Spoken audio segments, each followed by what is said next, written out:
눈이 내렸습니다. 오시기가 대단히 불편하셨을 텐데 이 자리까지 무사히 오신 성도님들 귀하게 생각하고 하나님 아버지와 주 예수 그리스도 안에 주어지는 은혜와 평강이 성령 안에서 여러분의 심령과 가정과 교회 위에 충만히 임하시기를 진심으로 기원합니다. 아멘입니다. 2월 한 달 매일 한 장씩 저희 교회는 레위기 말씀을 읽습니다. 제가 지난 주일날 2장 설교하면서 레위기의 말씀은 출애굽기 말씀과 연결되어 있다 이렇게 말씀을 드렸습니다. 은혜로 구원받은 이스라엘 백성들이 2달 만에 시내산에 도착해서 시내산에서 하나님과 언약을 체결합니다. 이스라엘 백성들의 필요에 따라 주어지는 언약이 아니라 하나님께서 일방적으로 주신 언약입니다.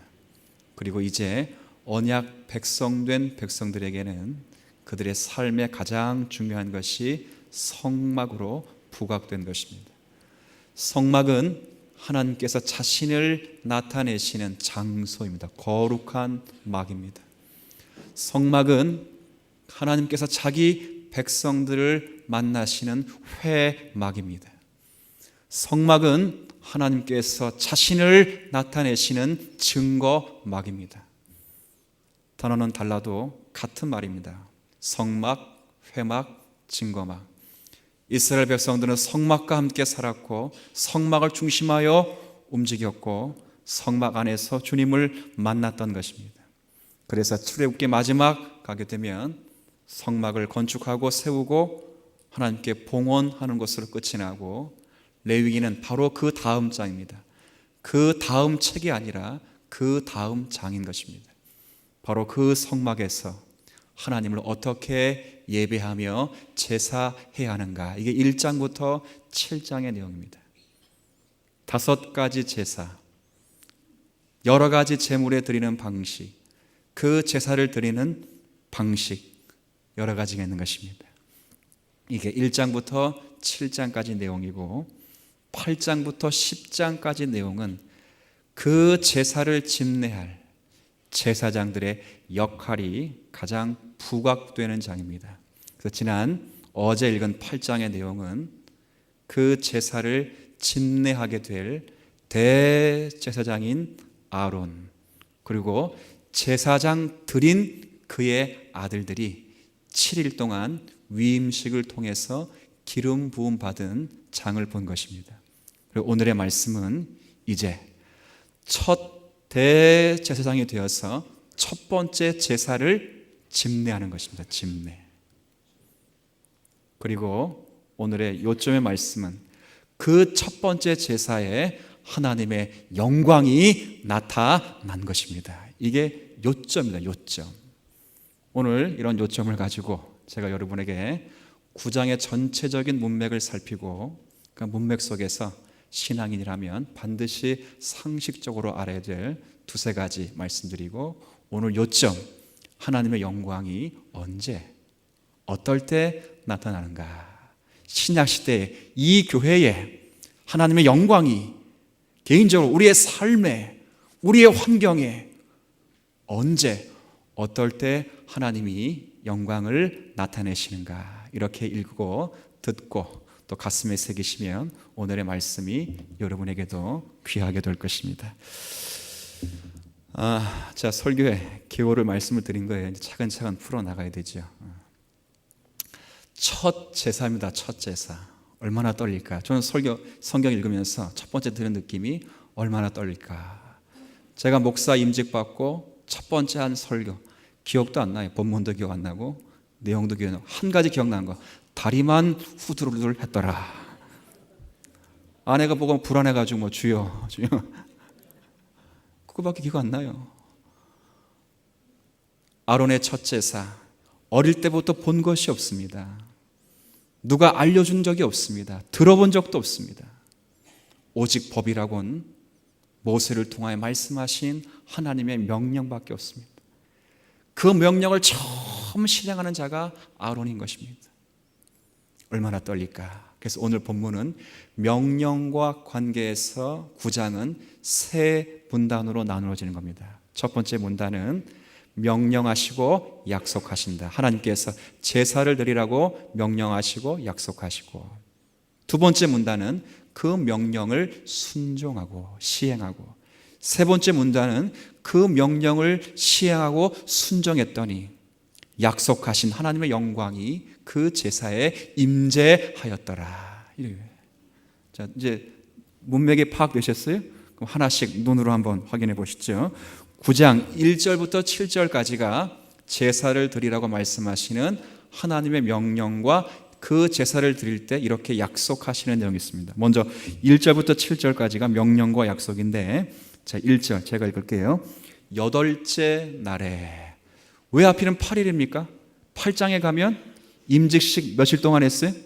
그래, 7일 동안 임직식을 했어요. 하루도 빠짐없이 매일매일 제사를 드리면서 임직식을 하고, 바로 그 다음날 쉬는 것도 없어요. 하루 쉬어라, 피곤하다, 바로 그 다음날. 자, 모세가 하나님 명을 따라 대제사장으로 부름받은 아론을 부르고, 제사장으로 부름받은 아론의 아들들을 부르고, 그리고 공적으로 이 제사를 하나님께서 서명하신다는 차원에서 이스라엘 지파들의 어르신들, 장로님들을 다 불러 모은 것이죠.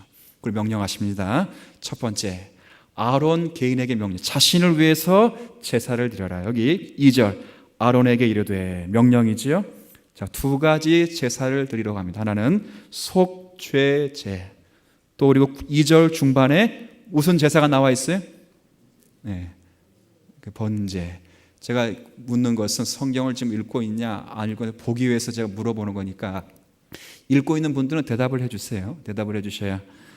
자, 그 다음에 3절부터는 자기 자신을 위해서 속죄제와 번제를 드리라고 명령하시고, 이제 이스라엘 전체를 위해서 4가지 제사를 드리라고 해요. 3절에 이제는 이스라엘 자손에게 말하여 이르기를, 그들을 위해서 첫 번째 3절에 속죄제, 3절 중반에 또 무슨 제사? 번제. 그렇죠. 자, 끝난 게 아니에요. 4절 초반에 또 무슨 제사? 화목제. 그렇죠. 재미있네. 이제 4절 중반에 또 기름 섞은 소제, 우리 지난 시간 살폈던 소제, 이 4가지 제사를 드리라고 한 것입니다. 그럴 때, 자, 보세요. 6절에 모세가 이르되, 이는 여호와께서 너희에게 하라고 뭐 하신 것이라고요? 명령하신 것이라. 7절 마지막에 그들을 위하여 속죄하되 여호와의 무엇대로만 하라고요? 명령의 명령. 그렇죠? 이런 명령을 하실 때 어떤 약속을 하시는가? 명령하신 반드시 약속에 나와. 약속. 어떤 약속인가? 여기 4절 후반에 그렇게 명령대로 제사를 드리면 4절 후반입니다. 오늘 여호와께서 너희에게 뭐 하신다고요? 나타나실 것이라. 2번 반복되어 있습니다. 6절입니다. 6절 마지막에 명령하신 것을 따라 행하면 여호와의 무엇이 너희에 나타난다고요? 오늘 제목의 말씀, 영광이 나타나리라 그랬어요. 자, 8절부터 21절까지는 그 명령을 받은 아론과 아들들이 그 명령을 시행하는 것, 순종하는 것, 순종. 8절부터 21절이 시행하는데 여기도 둘로 나눠. 하나는 아까 자기를 위하여 제사 드리라고 그렇고, 또 백성들을 위해 제사 드리라고 해. 2번 드리라고 했잖아요. 그러니까 우선은 아론 자신을 위해서 순종했는지 안 했는지 잘 확인하시면 돼요. 아까 아론에게는 제사가 몇 가지가 언급되어 있습니까? 2개. 이스라엘 백성들은 몇 가지가 언급되어 있어요? 백성들은 3가지? 4가지. 백성들의 죄가 더 많은가 보다, 이렇게 생각하면 안 돼요. 그런 참 말씀에 순종하나, 그걸 보는 거예요 지금. 자, 여기 보시면 8절부터 14절까지 순종했는지 안 했는지. 8절에 이에 아론이 이제 시행한다 그 말이에요. 말씀을 듣고 이제서는 아론이, 그렇죠, 아론이 나왔어요. 제단에 나가서 자기를 위한 첫 번째 무슨 제사? 속죄제. 그렇죠. 12절에 또 하나의 제사를 드리라 했잖아요. 아론이 또 무슨 제사? 번제. 둘 다 드렸어요. 그리고 10절 마지막입니다. 여호와께서 모세에게 모함과 같았다고요? 명령하신 거예요. 순종한 겁니까? 안 한 겁니까? 한 거죠. 명령하심과 같았더라. 자, 문맥. 오케이. 15절부터 21절까지는 이스라엘 백성들을 위해서 몇 가지 제사, 네 가지 제사를 드리고 했는데, 자, 아론과 그의 아들들이 순종했는지 안 했는지 보시죠. 자, 15절. 또 그가 또, 그러니까 아론이 또 백성들의 예물을 드리되, 그러니까 백성을 위해서 제사를 드리는 거예요. 첫 번째, 곧 백성을 위한 무슨 제사? 속죄제. 16절에 또 무슨 제사? 번제. 17절에 순서는 약간 바뀌었어요. 17절에 또 무슨 제사? 소제. 18절에 또 백성을 위하여 무슨 제? 화목제. 자, 네 가지 다 드렸습니까? 안 드렸습니까? 드렸어요. 백성이 드리는 게 아니에요. 지금 아론이 드리고 있는 거, 아론이 백성을 대신해서. 자, 그럴 때 21절. 자, 가슴들과 오른쪽 뒷다리를 그가 여호와 앞에 요제로 흔드니, 요제. 흔드는 거예요. 흔드는 제사. 모세가 무엇 한 것과 같이 했다고요? 명령한 것과 같다. 자, 그 묻습니다. 명령하셨다. 8절부터 21절. 그 명령에 뭐 했다? 순종, 시행했다. 자, 그럼 아까 1절부터 7절 가운데 그 명령을 따르면 뭐가 임한다 그랬어요? 여호와 영광이. 자, 그럼 약속 22절부터 24절까지 임했나 안 임했나 확인해 보죠. 22절부터 24절. 아론이 백성을 향하여 손을 들어 축복함으로, 다 끝난 거예요. 이제 속죄제, 번제 다 드렸어요. 기름으로 소제까지 드리고 내려와서 이제 처음으로 모세와 아론이 어디 들어가요? 회막에 못 들어갔어요. 여호와 영광이 찬란해서 너무 못 들어갔다가 쭉 이야기하고 이제 첫 제사를 드리면서 들어간 거예요. 들어갔다 나왔어요. 백성을 축복하니까 여호와 영광이 온 백성에게 나타났습니다. 어떻게 나타나는가? 24절 이렇게 나타났어요. 불이 여호와 앞에서 나와 제단 위에 번제물과 기름을 그다음 사른지라. 자, 이 불이 어디서 나왔다고요? 다시 한번, 불이 어디서 나왔다고요? 모세가 준비한 겁니까? 아론이 준비한 겁니까? 혹시나 하나님이 실수할 수 있으니까 우리 모닥불 하나 지펴놨다가 안 되면 땡깁시다. 전혀 그런 거 아니에요. 인생 들어서 생각할 수 없는 불이 하늘로부터 여기에 임한 것이, 모든 번제물과 모든 기름을 한 번에 딱 태운 거죠. 이 말은 뭐예요? 그 예배를 기뻐 받으신다. 기뻐 받으신다. 자, 저 잠깐 보세요. 이제 문맥 저만 이해된 거 아니죠? 저만 신나가지고 말이죠. 이렇게 하는 거 아니에요. 같이 이해된 것으로 믿습니다. 성경 공부하면 참 재밌게 할 것 같은데 제가 일방적으로 짧은 시간에 요약을 해야 되기 때문에 여러분이 따라와 주셔야 된다. 자, 그런데 생각을 해보세요. 모세가 성막을 만들려고 그러고 제사장 세우라고 그러고, 그런데 제사장은 누구 세워요? 누굴 세워요? 자기 모세의 누굴 세웠죠? 형, 그렇죠, 형. 그리고 제사장은 누가? 대제사장은 지 형 세우고 제사장은 누구 세웠어요? 자기 조카예요, 조카. 아론의 아들들이니까 자기 조카. 그러면 사람들이 뭐라고 생각하겠어요? 특별히 레위 지파 사람들은 뭐라고 생각하겠어요? 저거 지네끼리 다 처먹네, 저런 거지. 지네끼리 다 해먹네, 다 해먹고. 뭔 예배 그래? 뭔 제사 그래? 성막 만들어 놨더니 지네끼리 다 해먹네, 지네끼리. 그러지 않겠어요? 저 지네끼리 다 나눠갔네? 그런데 여호와 앞에서 뭐가 임했다고요? 불이. 하나님께서 그런 방식으로, 그런 규례를 따라 예배를 흠양하시겠다. 인간의 이해와 인간의 이성과는 다른 것입니다. 다른 것. 신비롭죠? 그렇게 하나님께서 예배를 받으시고 그 규례 가운데 자기 백성을 만나시겠다고 하는 약속인 거, 약속. 그렇지. 자, 상식적인 거 세 가지가 있는데 주보를 참조하시면 될 것 같고, 제가 그 중에 한 가지만 상식적인 거, 문맥을 이해하기 위해서 필요한 것이기 때문에 주보를 참조하실 때 한 가지. 제사장이 뭐 하는 직분인가? 제사장. 한자 표현입니다. 한자 표현. 이 말은 제사를 집례하는 장이라, 장. 우두머리. 근데 성경에 제사장이라 말할 때는 제일 중요하게 생각하는 건 제사장의 역할이에요, 역할. 그 제사장이 어떤 역할을 하는가. 이 역할은 중보적인 역할이에요. 중보라는 말은 연결하다, 연결하는 역할이에요. 연결. 예를 들면 김 집사님과 이 집사님이 아주 그냥 열심히 싸웠어요. 열심히. 김 집사님, 이 집사님 시험 들지 마세요. 김 집사님과 이 집사님이 싸웠는데 자존심이 세고 어떻게 화해할지 몰라. 그래가지고 안 집사님은 그래야지. 안 집사님이 중간에서 서로 다리를 놨다고요. 김 집사, 당신이 잘한 것도 없고, 이 집사, 당신이 잘한 거 없네. 그리고 둘 다 서로를 챙기려고 한 말이니까 이쯤에서 화해하라고. 이런 사람이 중보자예요. 중보자.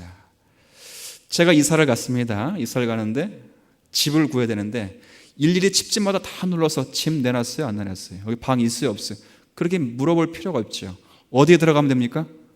부동산 중개인. 사람을 만나게 하는 거지. 만나게.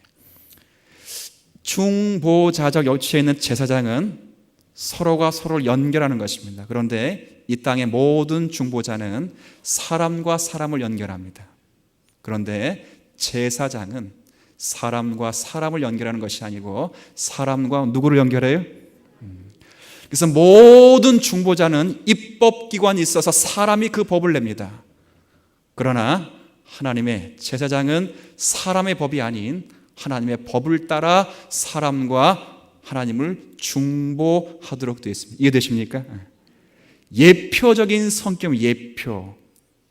허물과저로 죽었던 인생은 하나님께 나아갈 길이 없는 것입니다.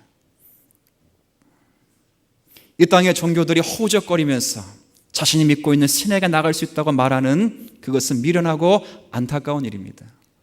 우리는 성경의 내용을 따라 죄의 삭은 사망이요, 사망 이후에는 심판만이 기다릴 뿐인 것입니다. 사람이 하나님께 나아갈 길은 인생에 없습니다. 그럴 때 하늘로부터 위로부터 길이 주어진 것입니다. 지정된 장소, 지정된 재물, 지정된 사람을 통하여 하나님이 자기가 나오기를 용납하신 것입니다.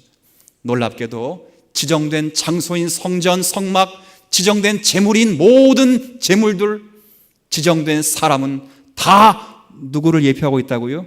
예수 그리스도를 예표하는 것입니다. 히브리서가 이 말씀을 계속 반복하고 있습니다. 반복. 우리에게 큰 대제사장이 계시니 하늘에 계신 하나님의 아들 예수시니라. 그를 힘입어 담대히 은혜의 보좌 앞에 나아갈지니라. 기도할 때 마지막 기도 어떻게 합니까? 왜 그렇게 기도합니까? 한번 물어봅시다. 왜 그렇게 기도합니까? 예수님 누가 시켰어요? 누가 시켰어요? 누가 시켰어요? 하나님 언제 시켰어요? 저 성경이 보여주세요. 그래, 예수님의 중보자적 직무를 따라가는 겁니다.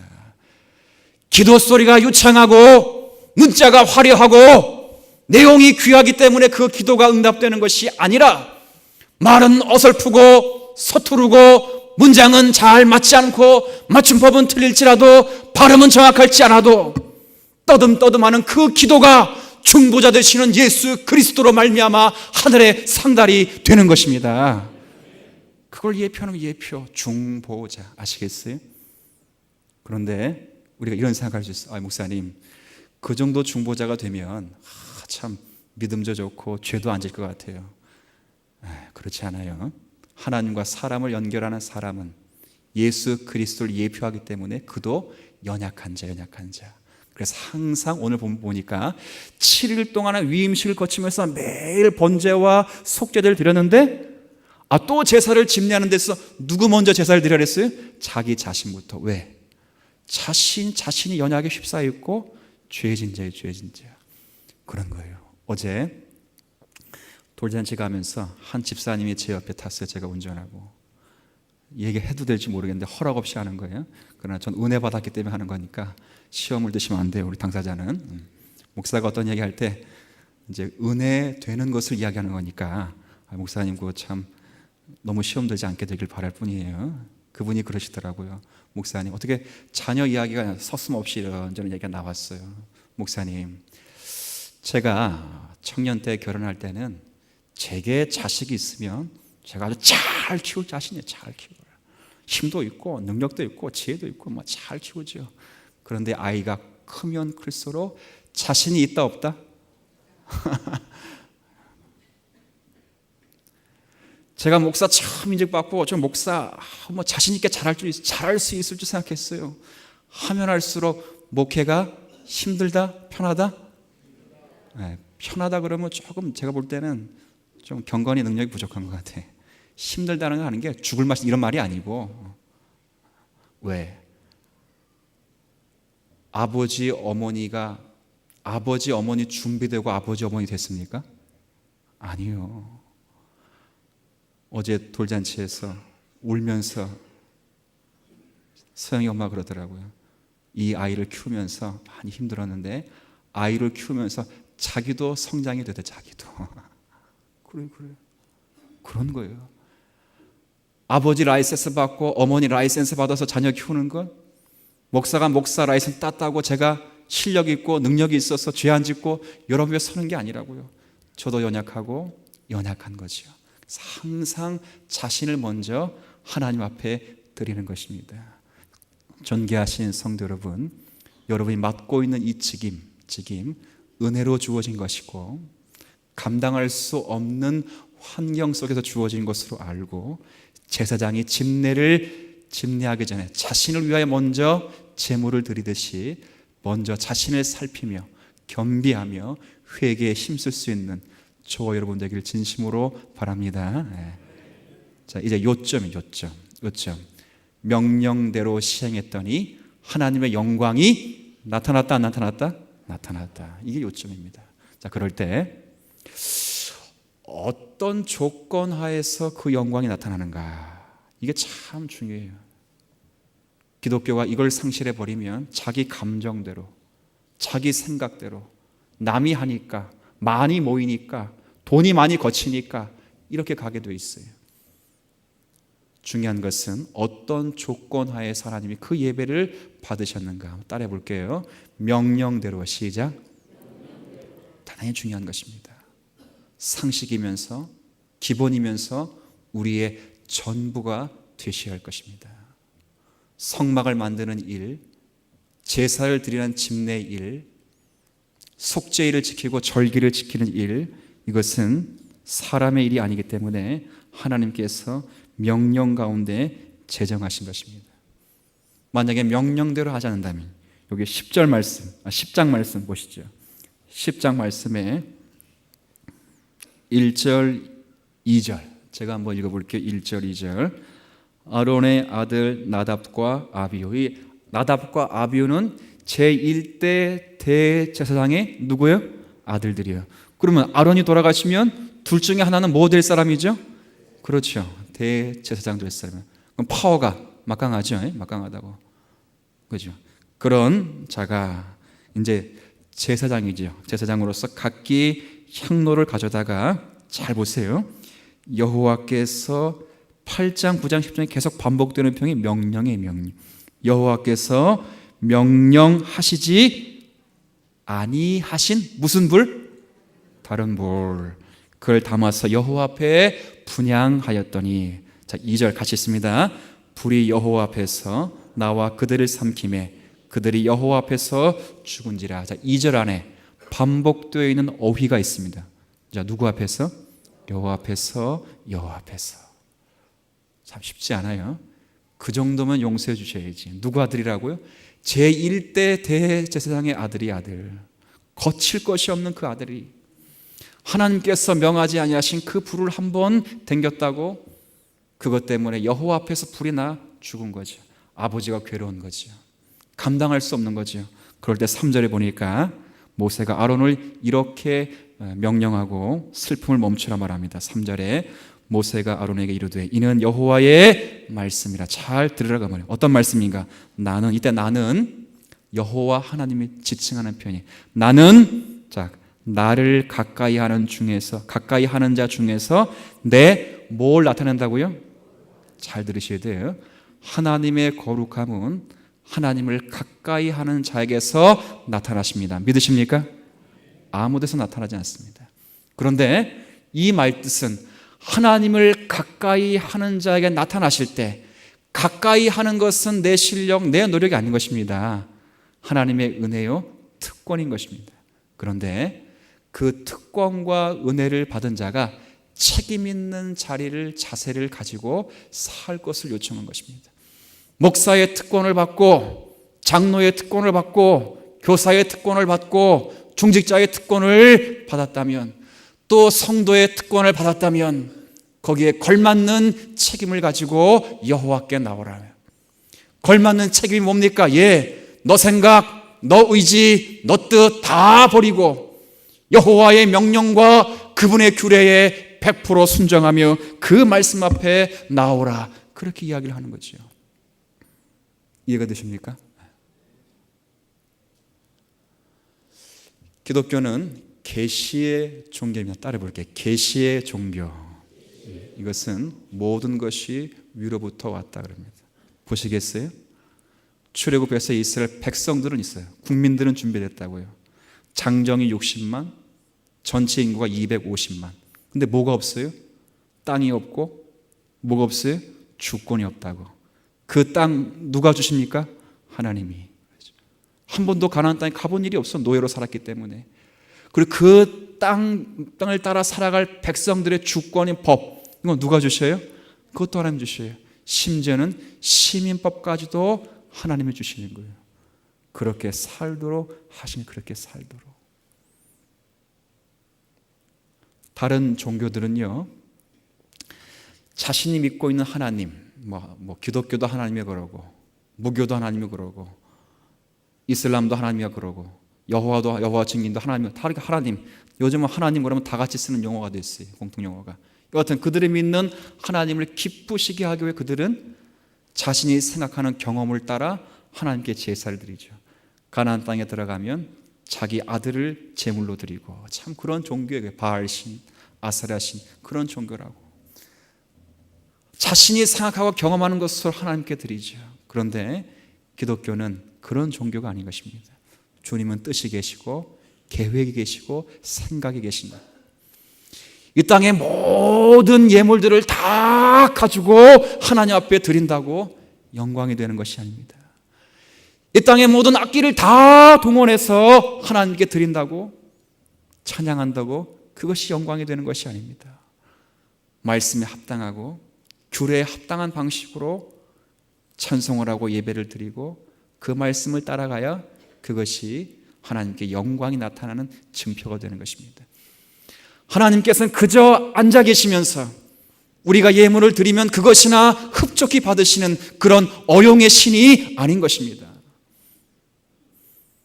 그분이 무엇이 부족한 분도 아니시고, 그분의 부족함을 채울 만한, 그분의 기쁨을 채울 만한 지혜와 능력이 인간에게는 없는 것입니다. 지혜롭지도 못하고 성결하지도 못한 것입니다. 우리는 그분의 말씀에 집중하고, 다른 종교는 자신이 믿고 있는 신을 기쁘게 하기 위하여 구슬하고 금식을 할지라도 기독교의 종교는 여호와의 말씀 앞에서 무릎 꿇고 기도하고 그 말씀대로 살아가는 것, 이것이 여호와의 종교의 요점이요 핵심인 줄 아는 성도 되길 진심으로 축원합니다. 두 경우가 있습니다. 두 경우. 한 경우는 이스라엘 초대왕 사울의 경우고, 두 번째 경우는 이스라엘 두 번째 왕 다윗의 경우입니다. 오해 없이 듣기를 바랍니다. 사울 왕이 하나님을 업신여기고 만홀히 여기는 아말렉 군대를 진멸하는 명을 받았습니다. 명. 모든 것을 다 진멸하라. 그럴 때 사울 왕이 생각을 하는 것입니다. 그래, 진멸해야지. 가서 보니까 좋은 것이 너무도 많은 것입니다. 이것을 가지고 하나님께 예비하면 하나님 얼마나 기뻐 받으실까. 이것을 가지고 함께 전쟁에 참여했던 전우들과 나누면, 전리품으로 나누면 우리 전우들이 얼마나 행복해 할까. 그런 선한 마음을 가지고 아말렉 군사 가운데, 또 아말렉 그런 재물들 가운데, 가축 가운데 건강하고 돈이 될 만한 모든 것은 다 살려나온 것입니다. 하나님이 기뻐하셨을까요? 노하셨을까요? 노하신 것입니다. 여러분이 가장 잘 알고 있는 말씀, 순종이 제사보다 낫고 듣는 것이 뭐보다 나요? 수양의 기름보다 낫느니라. 그 다음 말씀이 더 무섭습니다. 거역하는 것이 사술에 취하는 것과 같고 완고한 것이 우상에게 절하는 것과 같으니라 그랬어요. 결국 그것이 우상 숭배가 되는 것입니다. 내가 어용의 신으로 보이느냐? 나는 말씀하시는 하나님이시다. 정성보다 더 중요하고 감정보다 더 중요하고 마음보다 중요한 것은 내 말씀에 너희들이 창념하여 자기의 이해와 자기의 이성과 다를지라도 더디가는 것처럼 보일지라도 그 말씀에 순종하며 한 단계 한 단계 나아가는 것이 내가 기뻐하는 것이다 그랬어요. 또 다른 경우를 한번 소개해 볼까요? 다윗의 경우입니다. 다윗은요, 인생의 가장 중요한 때를 10년 넘게 사울 왕에게 도피하며 다윗이 많이 못 살았어요. 70살 70살을 살면서 13년 동안 사울 왕에게 뭐하며 다닌다고? 뭐하면서? 도망다녀요. 30살의 왕이 됐으니까 꽃다운 그 18살 나이부터 청년을 지나면서 가장 힘이 있을 30살 나이가 될 때까지 암흑 같은 그 터널을 도망가고 사막을 헤매며 산을 행하며 먹고 싶은 것, 자고 싶은 것, 만나고 싶은 사람 못 만나고 그렇게 10년 넘게 산 거지요. 사울왕은 13년 동안 그를 죽이고 싶은 마음이 계속 굴뚝같이 있는 거예요. 그리고 다윗을 쫓아가는 거예요.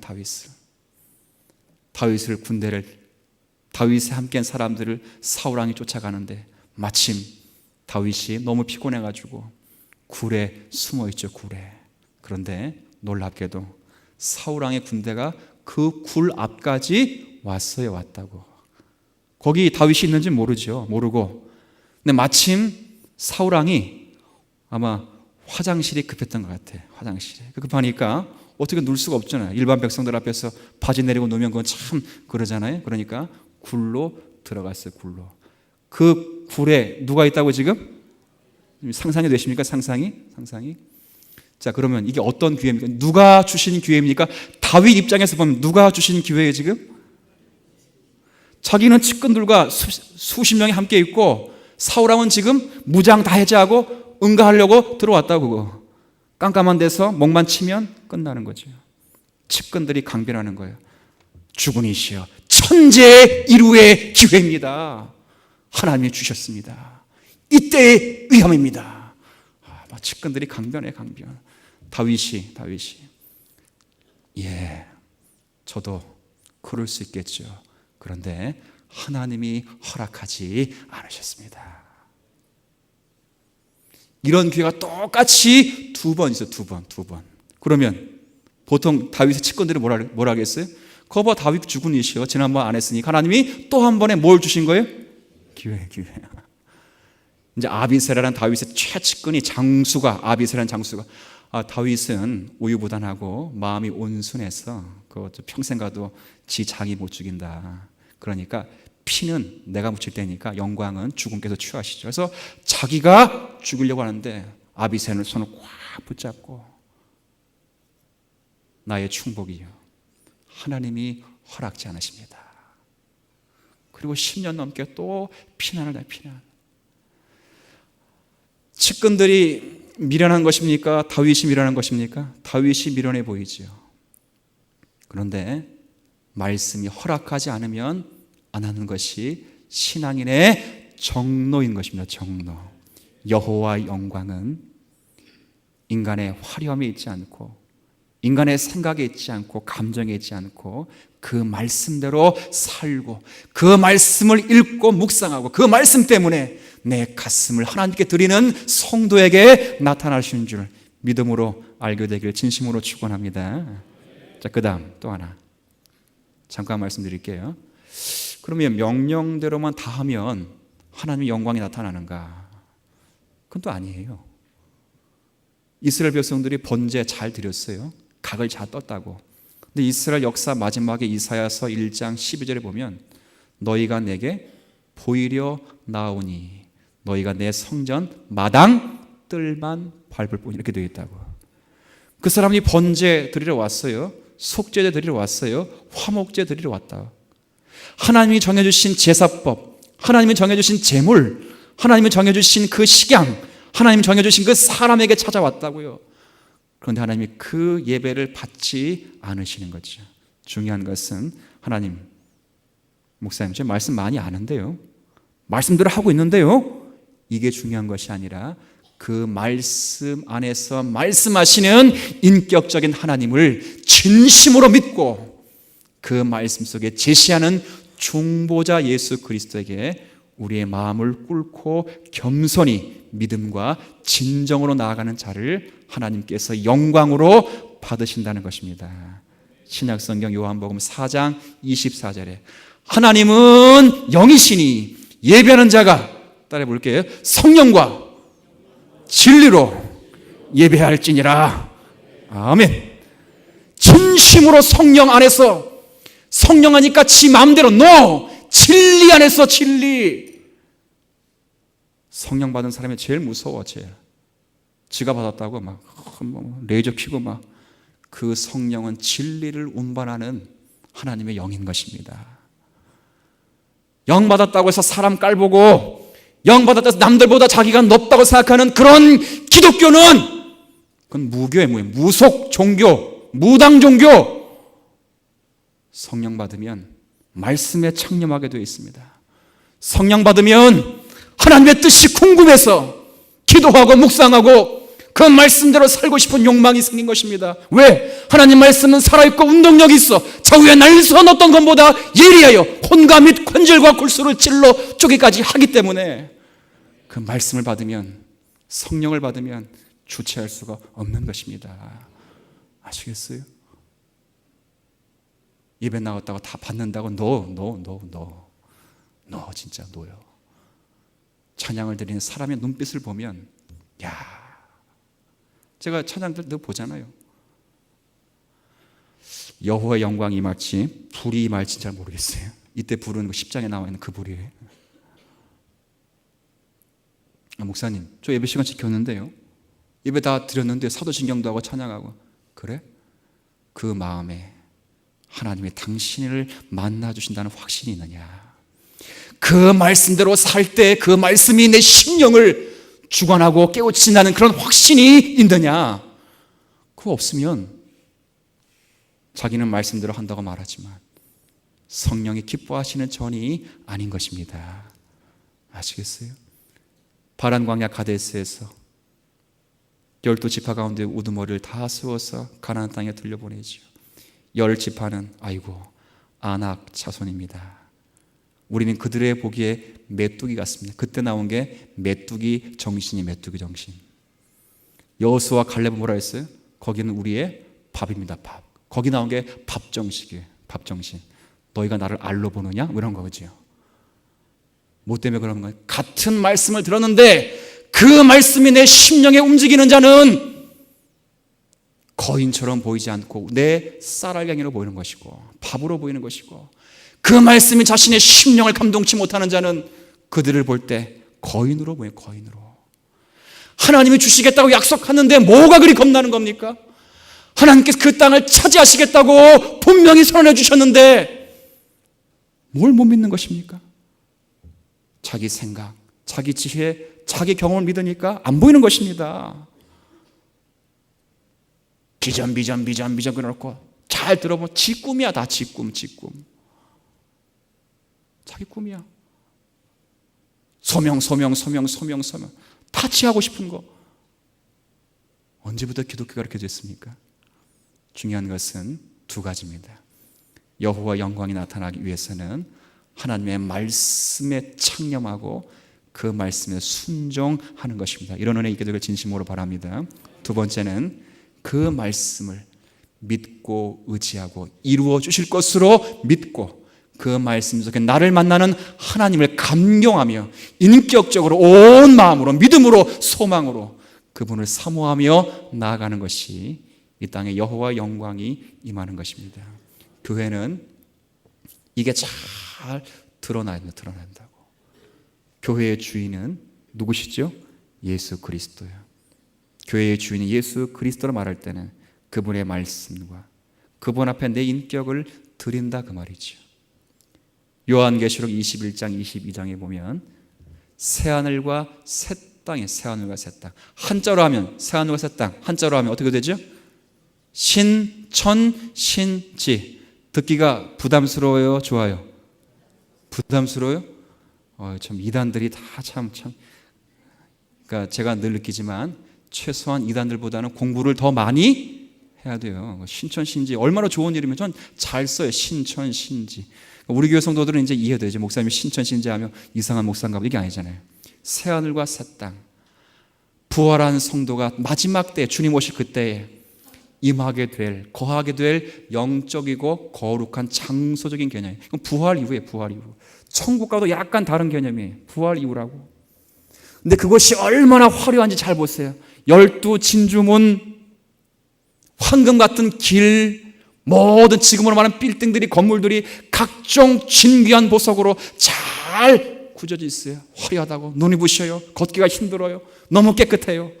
그런데 그 하늘, 새 하늘과 새 땅은 그게 특징이 아니에요. 사람들은 다 그게 특징으로 해요. 그게 특징이 아니고 새 하늘과 새 땅에 바로 그 새 하늘과 새 땅의 주인 되시는 어린 양이 있느냐. 그게 핵심. 어린 양. 그분이 계시면 그 부활은 아무것도 아니죠. 아무것도. 그 어린 양이 누구십니까? 예수 그리스도요. 세례 요한이 말씀했잖아요. 보라, 세상 죄를 지고 가는 하나님의 어린 양이로다. 요한계시록 많이 등장하는 표현 가운데 어린 양이라는 표현이 많이 등장하는 것입니다. 그분이 그 땅의 주인인 것입니다. 주인이면 그분의 말씀을 순종하고 그분의 말씀을 따르고 그분 앞에 전 인격을 드리는 것이 이 땅 가운데 교회가 여러분이 할 일이고, 그 일을 잘 감당하면 교회의 영광이 나타나고 여러분의 삶의 영광이 나타나고 여러분의 가정에 하나님의 극치의 영광을 맛볼 수 있는 것입니다. 이런 영광의 임재가 여러분의 삶과 가정과 환경과 교회에 이제부터 영원까지 함께 하시기를 진심으로 축원합니다. 주님,